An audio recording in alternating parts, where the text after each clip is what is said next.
Sveiki, esu Mestas Martynas. Su pavasariu jūs turbūt visi ruošitės savo terasų statybai. Tai šiandien jums būtent parodysiu, kaip susimontuoti polius ir kodėl jis apsimoka montuotis. Dažnas klausimas būna mūsų klientų, kodėl verta rinktis įsukamus polius. Pirmas dalykas, tai jie nebijo ledonešio, nes yra tuščia viduriai, kaip matote, yra skylutės ir viršų yra apačioje. Toliau pasakysiu kaip meistras, nes tai yra paprasčiau, greičiau ir švariau. Greičiau montuojasi įsukami poliai negu betonavimas, nes jau šiandien sumontavime polius jau galėsime šiandien montuoti karkasą. Kitas dalykas – švara.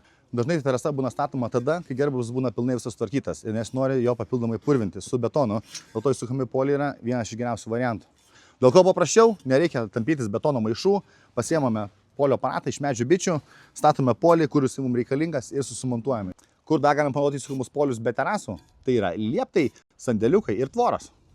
Vienas didžiausių įsukamų polių pliusų man kaip meistrui yra jų mobilumas, nes nesunku jį permontuoti iš vienos vietos į kitą, jeigu kinta kliento norai montavimo metu.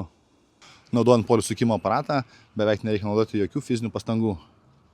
Nuo šiol pirkdami polius medžio bitėse, aparatą galite išnuomoti vietoje.